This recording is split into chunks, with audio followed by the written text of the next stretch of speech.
আগামী 10 বছর পরে তোর বাড়ির জায়গাটুকুও থাকবে না, সেক্ষেত্রে পাহাড়ি বাঙালি বাস বিচার হবে না।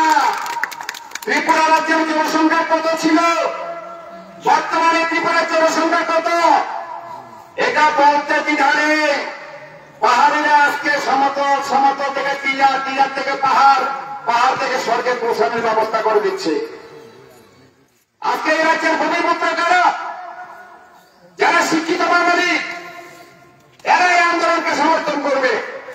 কারণ এই সিভিল সোসাইটি চায় এই রাজ্যটা শান্তপ্রিয় মানুষ গণতান্ত্রিক পদ্ধতিতে আন্দোলন করুক।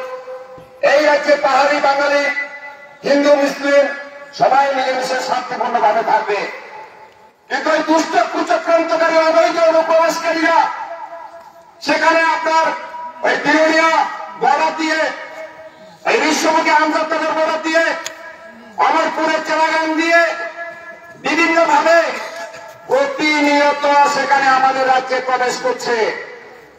প্রথমে নানা আসে, তারপর নানি আসে, তারপর চাচা আসে, তারপর ভাতিজা আসে, গ্রামের পর গ্রাম সেখানে দখল করে নেয়। অথচ এই রাজ্যে আমি বাঙালি, আমার ছেলের ভবিষ্যৎ কতটুকু নিরাপদ? আপনারা জানেন যে এই রাজ্যের ভৌগোলিক সীমা, এই এলাকায় যতটুকু জমি আছে, জমিটা তো আর বৃদ্ধি পাচ্ছে না।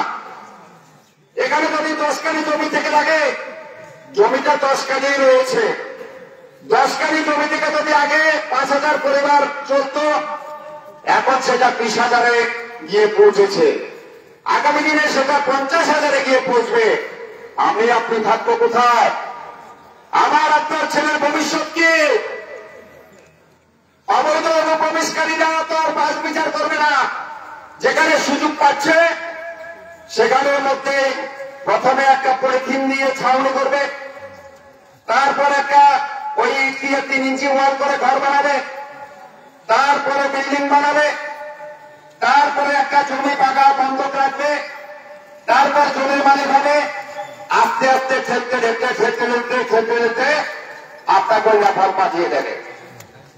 বলুন আপনারা, আজকে আমার ছেলের ভবিষ্যৎ কি এই অবৈধ অনুপ্রবেশকারীদের জন্য? আজকে আপনার ছেলের ভবিষ্যৎ কি এই অবৈধ অনুপ্রবেশকারী বাংলাদেশিদের জন্য? কিছু দুষ্ট লোক সামান্য টাকা অর্থের বিনিময়ে তারা যখন বাংলাদেশ থেকে আসে, তাদেরকে 2 নম্বরে আধার কার্ড বানিয়ে দেয়।